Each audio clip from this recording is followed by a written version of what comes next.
गौतम बुद्ध ने कहा था कि एक खूंखार जंगली जानवर की तुलना में एक कपटी और दुष्ट मित्र से ज्यादा डरना चाहिए, क्योंकि जानवर तो सिर्फ आपके शरीर को नुकसान पहुंचाता है, लेकिन एक कपटी और धोखेबाज मित्र आपकी बुद्धि को नुकसान पहुंचाता है। एक बुरा मित्र ही आपको ऐसी दशा में ला सकता है जहां आपको लगने लगे कि ये दुनिया बहुत बुरी है, अब यहाँ जीकर भी क्या फायदा है। और ऐसा तब होता है जब आपके साथ विश्वासघात होता है, आपको धोखा दिया जाता है, और धोखा भी उसी व्यक्ति को मिलता है जिसने दूसरों पर अंधा विश्वास किया हो। कभी भी हम किसी पर एकदम से भरोसा नहीं करते, भरोसा धीरे धीरे बढ़ता है, लेकिन एक समय आने के बाद ये भरोसा इतना मजबूत हो जाता है कि हम उस व्यक्ति के लिए अपनी कान, आँख, दिमाग सब बंद कर लेते हैं। और फिर ऐसी स्थिति में ही हमारा सबसे विश्वास पात्र व्यक्ति हमें इतना बड़ा धोखा दे देता है कि हमारा दुनिया पर से भरोसा उठ जाता है और हम हर किसी को शक की नज़र से देखने लगते हैं। असल में देखा जाए तो ये दुनिया धोखे पर ही चल रही है। हम अपनी जिंदगी में कभी ना कभी, कहीं ना कहीं, किसी न किसी को धोखा देते ही रहते हैं, और दूसरे लोग भी हमें धोखा दिए जा रहे हैं। दूसरे धोखा दें तो बात समझ भी आती है, लेकिन हम तो बरसों से खुद को ही धोखा देते आ रहे हैं। हम स्वयं को ऐसी ऐसी बातें समझा देते हैं जिससे हमें सच्चाई का सामना ना करना पड़े और हम इस झूठी दुनिया में ही खोए रहें। धोखा या विश्वासघात दो धारी तलवार की तरह है। हमें लगता तो है कि हम सामने वाले को धोखा देकर उसे मूर्ख बना रहे हैं, लेकिन ये धोखे की तलवार आज जितनी गर्दन सामने वाले की काटती है, भविष्य में उतने ही गर्दन हमारी भी कटती है। दोस्तों, आज के इस बौद्ध कहानी के माध्यम से जानेंगे कि हम खुद को धोखे और विश्वासघात से कैसे बचा सकते हैं, और वीडियो के अंत में हम ऐसी 10 निशानियों के बारे में भी जानेंगे जो एक धोखेबाज और झूठे व्यक्ति में पाई जाती है। एक युवा व्यक्ति बहुत ही क्रोधित अवस्था में पहाड़ी की चोटी से कूदकर आत्महत्या करने जा रहा था। जैसे ही वो पहाड़ी के शिखर पर पहुंचा, वो जोर से चिल्लाया, ये दुनिया इतनी बुरी क्यों है? यहाँ सब इतने स्वार्थी क्यों हैं? अब मेरे जीने का कोई फायदा नहीं है। उसी पहाड़ी के शिखर पर एक बौद्ध भिक्षु अपने ध्यान की साधना में लीन थे। इस युवा व्यक्ति की तेज क्रोधित आवाज को सुनकर वो ध्यान से जाग गए। उन्होंने देखते ही समझ लिया कि युवा व्यक्ति वहाँ आत्महत्या करने आया है। वो व्यक्ति पहाड़ी से कूदने ही वाला था कि बौद्ध भिक्षु उसका हाथ पकड़कर उसे पीछे खींचते हुए बोले, क्या हुआ, आगे का रास्ता खत्म हो गया क्या? युवा व्यक्ति ने कहा, कैसा रास्ता? यहाँ तो कोई रास्ता ही नहीं है। मैं तो यहाँ से कूदकर आत्महत्या करने वाला हूँ। बौद्ध भिक्षु ने कहा, मरना तो एक दिन सभी को है, लेकिन तुम्हें इतनी जल्दी क्यों है? युवा व्यक्ति ने कहा, क्योंकि ये दुनिया रहने लायक नहीं है। यहाँ सब स्वार्थी हैं, सब धोखेबाज हैं। मैंने जिस पर भी भरोसा किया सभी ने मुझे धोखा दिया। मेरे सगे भाई ने भी मुझे धोखा दिया, मेरे मित्रों ने मुझे धोखा दिया, लेकिन आज तो हद ही हो गई, मेरी पत्नी ने भी मुझे धोखा दे दिया। वो एक अमीर व्यापारी के साथ चली गई। इतने सारे धोखे मिलने के बाद अब मेरा इस दुनिया में जीने का कोई मतलब नहीं। इस स्वार्थी दुनिया में कोई भरोसे के लायक नहीं। मैं इसीलिए आत्महत्या करने जा रहा हूँ। बौद्ध भिक्षु ने कहा, क्या तुम स्वार्थी नहीं हो? क्या तुम पर भरोसा किया जा सकता है? व्यक्ति ने कहा, मैंने आज तक किसी को धोखा नहीं दिया, किसी के साथ विश्वासघात नहीं किया। आप चाहो तो मेरे गांव में जाकर भी पूछ सकते हो। लोग ही अक्सर मेरा फ़ायदा उठाते रहते हैं, लेकिन मैंने आज तक किसी के साथ बुरा नहीं किया। बौद्ध भिक्षु ने कहा, मैं तुम पर भरोसा नहीं कर सकता। तुम्हें मुझे ये सिद्ध करके दिखाना पड़ेगा कि तुम एक स्वार्थी व्यक्ति नहीं हो। व्यक्ति ने पूछा, ये सिद्ध करने के लिए मुझे क्या करना पड़ेगा? भिक्षु ने कहा, तुम्हें अगले 1 साल तक मेरे साथ मेरे आश्रम में रहना पड़ेगा। तब जाकर मैं जान पाऊंगा कि तुम एक ईमानदार व्यक्ति हो या फिर तुम भी दूसरों की तरह ही स्वार्थी और धोखेबाज हो। व्यक्ति ने कहा, ठीक है, मैं आपके साथ आपके आश्रम में 1 साल तक रहूंगा और खुद को सिद्ध करके दिखाऊंगा। बौद्ध भिक्षु उस युवा व्यक्ति को अपने साथ अपने आश्रम में ले आए और उसे अपना शिष्य बना लिया। अगले दिन सुबह होते ही बौद्ध भिक्षु ने उस युवा व्यक्ति को अपने पास बुलाया और कहा, मुझे तुम पर भरोसा तो नहीं है, लेकिन फिर भी तुम जाओ और भिक्षा मांग कर लाओ। उस युवा शिष्य ने गुरु को प्रणाम किया और भिक्षा मांगने के लिए चल पड़ा। उसने आज से पहले कभी भिक्षा नहीं मांगी थी, इसीलिए उसे भिक्षा मांगने में बड़ी तकलीफ हो रही थी। उसके मुंह से भिक्षा के लिए शब्द ही नहीं निकल रहे थे। उसका अहंकार उसे भिक्षा मांगने से रोक रहा था, लेकिन उसके अंदर एक अहंकार और उमड़ रहा था, गुरु को गलत सिद्ध करने का अहंकार। इसीलिए उसने भिक्षा मांगी और उस भिक्षा को लेकर वापस गुरु के पास पहुंचा। उसके हाथ में भिक्षा देखकर गुरु ने कहा, तुम कुछ तो भरोसे के लायक हो। मुझे लगा था कि तुम भिक्षा मांग ही नहीं पाओगे, लेकिन तुमने मुझे गलत सिद्ध कर दिया। आओ मेरे साथ मेरी कुटिया में चलते हैं, वहाँ मैं तुम्हें कुछ दिखाना चाहता हूँ। गुरु उस शिष्य को अपने साथ अपनी कुटिया में ले गए। वहाँ कुटिया में ऊपर एक मटकी लटक रही थी। गुरु ने मटकी की ओर इशारा करते हुए कहा, उस मटकी को देख रहे हो, उसमें जहर रखा हुआ है, और जहर भी ऐसा है कि अगर किसी को दे दे तो व्यक्ति बड़े आराम से मर सकता है और किसी को पता भी नहीं चलेगा कि उसकी मौत कैसे हुई है। युवा शिष्य ने कहा, लेकिन गुरुदेव आप ये सब मुझे क्यों बता रहे हैं? गुरु ने कहा कि मैं बस तुम्हें सावधान कर रहा हूँ कि गलती से कभी इसे खा मत लेना। कुछ दिनों बाद गुरु अपने शिष्यों के साथ एक जंगल से गुजर रहे थे। तभी कुछ जंगली लुटेरों ने अचानक उन पर हमला कर दिया। सभी शिष्य अपनी अपनी जान बचाकर इधर उधर भागने लगे, लेकिन ज़्यादा उम्र होने की वजह से गुरु नहीं भाग पा रहे थे। ये बात उस युवा शिष्य ने अनुभव की और वो बहादुरी का प्रदर्शन करते हुए अपने गुरु को डाकुओं से बचाकर आश्रम तक सुरक्षित ले आया। आश्रम पहुंचकर गुरु ने उस शिष्य की सभी के सामने बहुत प्रशंसा की और कहा, तुम सभी लोगों से अच्छा तो मेरा नया शिष्य है, जिसने अपनी जान पर खेलकर मेरी जान बचाई और मुझे यहाँ सुरक्षित ले आया। आज से मुझे इस पर पूरा भरोसा है। उस दिन के बाद से हर सुबह जब भी गुरु उस शिष्य से मिलते तो उसे एक बार ज़रूर कहते कि मुझे तुम पर पूरा भरोसा है। धीरे धीरे गुरु का उस शिष्य पर भरोसा बढ़ता चला गया और वो इतना बढ़ गया कि गुरु ने एक दिन शिष्य को अपने पास बुलाया और कहा, मेरा कोई पुत्र नहीं है, लेकिन तुम मेरे पुत्र जैसे ही हो। अब मेरी उम्र हो चुकी है, मैं बूढ़ा हो गया हूँ, इसीलिए मैं चाहता हूँ कि मेरी मृत्यु के बाद इस आश्रम की बागडोर तुम अपने हाथों में ले लो। शिष्य ने कहा, गुरुदेव अगर आपकी यही इच्छा है तो मैं आपकी खुशी के लिए ये जिम्मेदारी भी उठाऊंगा। इतना कहकर शिष्य वहाँ से चला गया। कुछ दिनों बाद गुरु बीमार पड़ गए तो उन्होंने आश्रम के सभी शिष्यों को बुलाकर ये घोषणा कर दी कि मेरे बाद इस आश्रम का संचालन ये युवा शिष्य करेगा। धीरे धीरे दिन बीतने लगे और उस युवा शिष्य के मन में बेचैनी बढ़ने लगी। वो जल्द से जल्द आश्रम को अपने कब्जे में लेना चाहता था।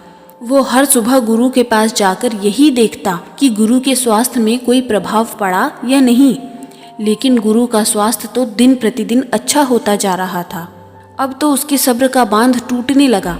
उसके रातों की नींद चली गई। हर समय यही सोचता रहता कि कैसे गुरु को रास्ते से हटाया जाए और किसी को पता भी न चले।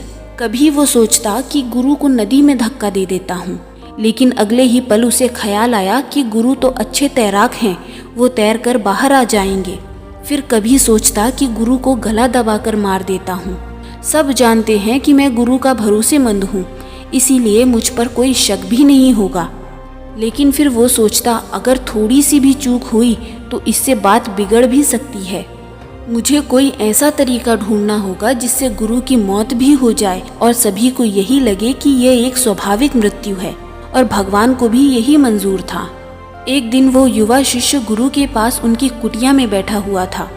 तभी उसकी नज़र ऊपर लटक रही मटकी पर पड़ी।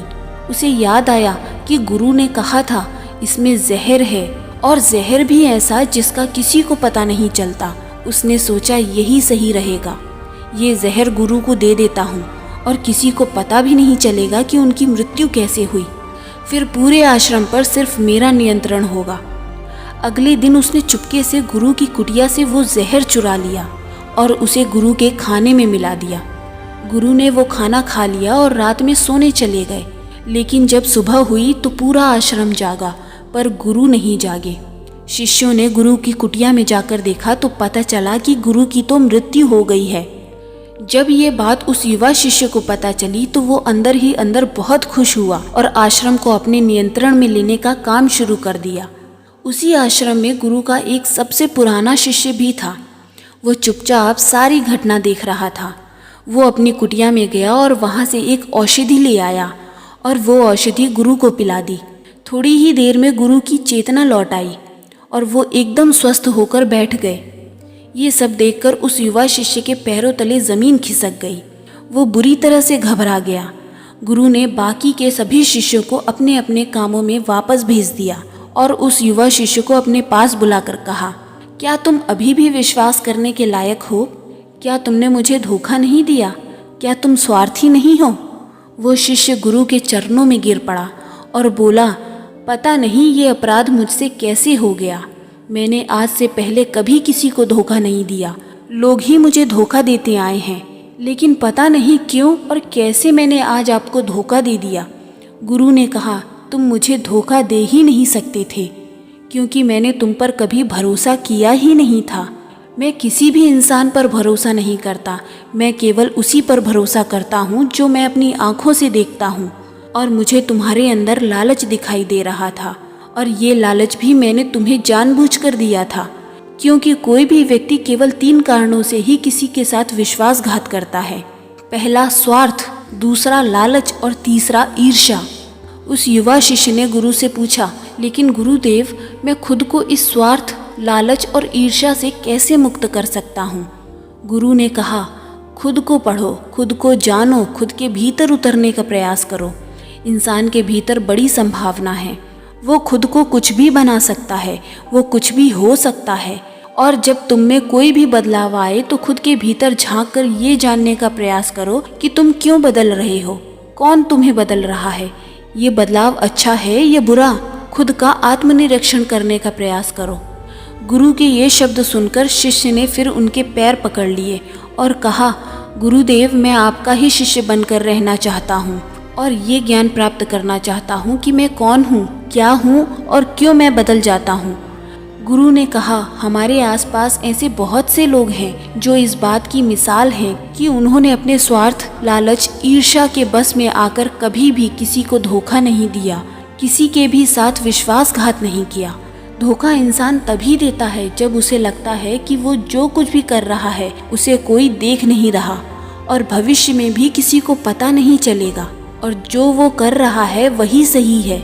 हालांकि पकड़े जाने के बाद खुद को बचाने के लिए वो तर्क और दे देता है कि मैं तो कुछ कर ही नहीं सकता था, मेरे पास यही आखिरी रास्ता बचा था, मैं मजबूर था।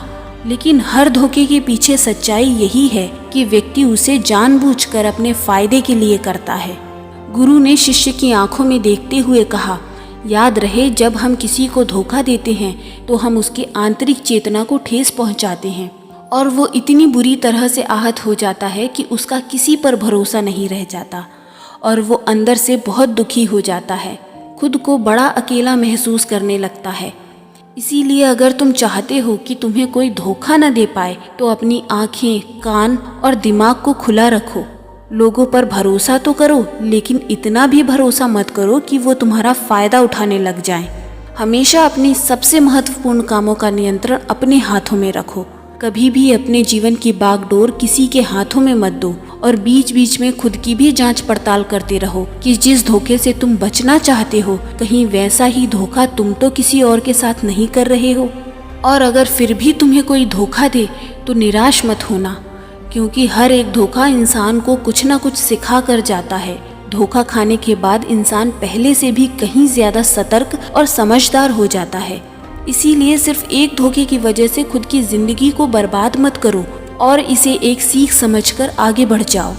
गुरु ने कहा कि 10 निशानियां हैं एक धोखेबाज इंसान की, एक चालाक इंसान की, जो तुम्हें धोखा दे सकता है, तुम्हारे मन की शांति छीन सकता है और तुम्हें निराशा के गहरे सागर में डुबोकर तुम्हारी जिंदगी तक खत्म कर सकता है। पहली निशानी, जो इंसान धोखेबाज होगा वो झूठा होगा।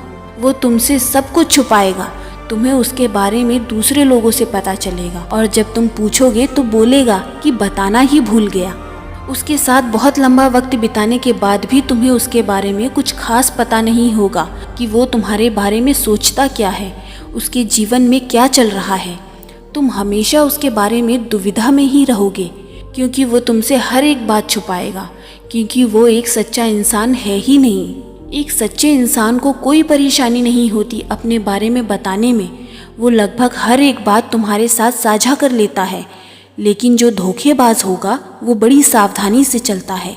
तो ये बात हमें गौर करनी चाहिए कि जिस इंसान के साथ हम रिश्ते में हैं, जिसे हम अपनी ज़िंदगी सौंपने वाले हैं, जिसके साथ हम प्रेम का, विश्वास का सौदा करने वाले हैं, क्या वो अपनी पूरी ज़िंदगी हमारे साथ एक खुली किताब की तरह साझा करता है या नहीं, या वो हमसे चीज़ें छुपाता है। अगर छुपाता है तो वो इंसान एक बहुत बड़ा धोखेबाज है। दूसरी निशानी, जो इंसान धोखेबाज होता है और जिसका हमसे सच्चा प्रेम नहीं होता, उसे हमारी परवाह कभी नहीं होती। हम चाहे उसकी कितनी भी परवाह कर लें, कुछ भी कर दें उसके लिए, लेकिन उसे ज़रा सी भी परवाह नहीं होगी। और ऐसा एक बार नहीं, बार बार देखने को मिलेगा। लेकिन हम इसे देखकर भी अनदेखा कर देते हैं। ये हमारी गलती है। हम अपने मोह के चलते सच आंखों के सामने होते हुए भी उसे देख नहीं पाते। ये हमारी कमी है। अगर हम थोड़ा होशपूर्वक देखने का प्रयास करें तो हमें पता चलेगा कि उसे हमारी कोई परवाह नहीं। तीसरी निशानी, जो इंसान धोखेबाज होता है वो बहुत बड़ा झूठा भी होता है। उसकी खुद की बातें ही खुद से मेल नहीं खाती। उसकी ज़ुबान बार बार बदलती रहती है। वो अपनी ही बातों पर खरा नहीं उतरता। लेकिन हम उसकी झूठी सच्ची बातों में फंस जाते हैं, इसीलिए हम उसे पहचान नहीं पाते। चौथी निशानी, एक धोखेबाज व्यक्ति हमारे सामने तो हमारी चापलूसी और झूठी प्रशंसा कर लेगा, लेकिन वो कभी भी हमारे पीठ पीछे या दूसरों से हमारी प्रशंसा नहीं करेगा और हमें इज्जत नहीं देगा। हम चाहे उसके लिए मर ही क्यों न जाएं, लेकिन वो कभी भी हमारी प्रशंसा नहीं करेगा और हमें उतनी अहमियत कभी नहीं देगा जितनी हम उसे अपनी ज़िंदगी में देते हैं। क्योंकि वो एक दिन हमें धोखा देने वाला है, तो हमें बहुत बड़ा धोखा मिले, इससे अच्छा है कि हम पहले ही सावधान हो जाएं। पांचवी निशानी, वो क्या कहते हैं उस पर ध्यान मत दो, लेकिन वो तुम्हारे साथ क्या करते हैं उस पर ध्यान दो। क्योंकि बातें कहना बड़ा आसान है, लेकिन करना बड़ा मुश्किल। पर अधिकतर लोग इन्हीं बातों में आकर फंस जाते हैं। इसीलिए चाहे वो तुमसे कितनी ही बातें करे, कितने ही वादे करे, लेकिन जब तक वो करके न दिखाएं, भरोसा मत करना। छठी निशानी, ये अक्सर प्रेम संबंधों में देखने को मिलती है। एक धोखेबाज व्यक्ति अपने से प्रेम करने वाले को ऐसे लेता है कि सामने वाला हमेशा उसके लिए उपलब्ध रहने वाला है। वो कहीं नहीं जाने वाला, यहीं पड़ा रहेगा उसके लिए। वो न इज्जत देता है न ही सम्मान, और अगर उनसे सम्मान की भीख मांगी जाए तो वो और बेइज्जत करते हैं। अगर किसी रिश्ते में किसी से गिड़गिड़ाना पड़े, उनसे भीख मांगनी पड़े कि मुझे अपना समय दो, मुझसे बात करो, तो इससे घटिया रिश्ता और कोई हो ही नहीं सकता। जिसको तुमसे सच्चा प्रेम होगा वो खुद चाहेगा कि उसका ज़्यादातर समय तुम्हारे साथ बीते। जिससे तुम्हें भीख मांगनी पड़ जाए तो समझ जाओ उसके अंदर तुम्हारे लिए कोई प्रेम नहीं है। सातवीं निशानी, उसके पास हर काम के लिए समय होगा, लेकिन तुम्हारे लिए कभी भी समय नहीं होगा। वो अपनी ज़िंदगी में तुम्हारे लिए कुछ भी नहीं छोड़ेंगे, लेकिन तुम्हें कभी भी छोड़ देंगे। वो तुमसे बात तभी करेंगे जब उनका मन होगा, ना कि तब जब तुम्हें उनकी ज़रूरत होगी। वो तुम्हें तो किसी दूसरे इंसान से बदल सकते हैं, लेकिन तुम्हारे लिए कुछ भी नहीं बदलेंगे, ना अपनी आदत, ना अपना स्वभाव और ना ही अपना आराम। आठवीं निशानी, वो कभी भी तुम्हारे प्रति समर्पित और प्रतिबद्ध नहीं होंगे कि चाहे कुछ भी हो जाए हम तुम्हारे साथ हैं, चाहे कैसा भी समय हो हम तुम्हारा साथ देंगे। वो केवल अपनी शर्तों पर तुम्हारे साथ रहेंगे। जब जब उन्हें आराम होगा और अच्छा लगेगा वो तुम्हारे साथ रहेंगे, और उन्हें थोड़ी सी भी तकलीफ हुई तो वो चले जाएंगे, क्योंकि वो अपने आराम से बाहर आकर तुम्हारे लिए कभी भी कुछ भी नहीं करने वाले।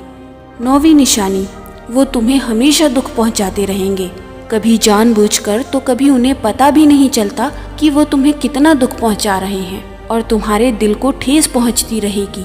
जो इंसान तुमसे सच्चा प्रेम करता है उसके साथ तुम्हें खुशी महसूस होगी।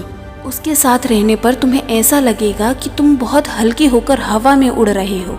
और अगर तुम एक धोखेबाज, एक गलत इंसान के साथ रिश्ते में हो तो तुम्हें सब कुछ भारी भारी और बोझिल लगेगा, जैसे कुछ ठीक नहीं हो रहा। तुम्हारे अंदर से आवाज़ आएगी कि ये रिश्ता ठीक नहीं है तुम्हारे लिए। पर अगर तुम ये सुनकर भी उसे नज़रअंदाज कर देते हो तो ये तुम्हारी गलती है। 10वीं निशानी, तुम उनकी जिंदगी में कहीं नहीं होते, कोई विशेष जगह नहीं होती तुम्हारी उनकी जिंदगी में। वो जब चाहे बड़ी आसानी से तुम्हें अपनी जिंदगी से निकाल बाहर कर सकते हैं और उन्हें कोई फर्क भी नहीं पड़ेगा। अगर इस बात पर तुमको भरोसा नहीं और सच्चाई जाननी है तो कुछ दिनों के लिए उनकी जिंदगी से गायब हो जाओ। उन्हें ज़रा भी फर्क नहीं पड़ेगा, बल्कि वो तो और खुश हो जाएंगे कि अच्छा हुआ मुसीबत गई हमारी ज़िंदगी से, अब हम और आज़ाद हैं, अब हम जो चाहे वो कर सकते हैं। दोस्तों, अगर आप भी ऐसे इंसान के साथ रिलेशनशिप में हैं तो होश में आ जाइए और जितना जल्दी हो सके इससे बाहर आ जाइए। यकीन मानिए, ऐसे रिश्ते से बाहर आकर आपको शांति, सुकून, प्यार सब मिलेगा। और क्या सिर्फ वही एक इंसान है इस दुनिया में? आप एक बुरे इंसान को छोड़ेंगे तो 10 अच्छे इंसान आएंगे आपकी ज़िंदगी में जो आपको सम्मान देंगे, प्यार देंगे। पर जब तक आप ऐसे झूठे इंसान के साथ जुड़े रहेंगे आपको दूसरे अच्छे इंसान दिखेंगे ही नहीं। लेकिन जैसे ही आप ऐसे धोखेबाज इंसान को छोड़ेंगे आपकी ज़िंदगी में अच्छे इंसान आने शुरू हो जाएंगे। एक बात और, आजकल जिन लोगों के साथ रिलेशनशिप में, प्यार में धोखा होता है वो कहते हैं कि प्यार व्यार कुछ नहीं होता, सब कुछ धोखा होता है, उसका सब कुछ झूठ है। लेकिन ये पूरी तरह सही नहीं है। वो इंसान जिसने आपको धोखा दिया है वो प्यार का मतलब ही नहीं जानता था। पर आज भी दुनिया में ऐसे बहुत से लोग हैं जो प्यार करना भी जानते हैं और उसे निभाना भी जानते हैं। जिन जिन लोगों के साथ धोखा हुआ है वो तो अपनी तरफ से सच्चा प्यार कर ही रहे थे ना। प्रेम तो ईश्वर का वरदान है और प्रेम पर ही दुनिया टिकी है। अगर एक गलत इंसान आपके प्रेम को नहीं समझ पाया तो इसका मतलब ये नहीं कि इस दुनिया में प्रेम ही नहीं है।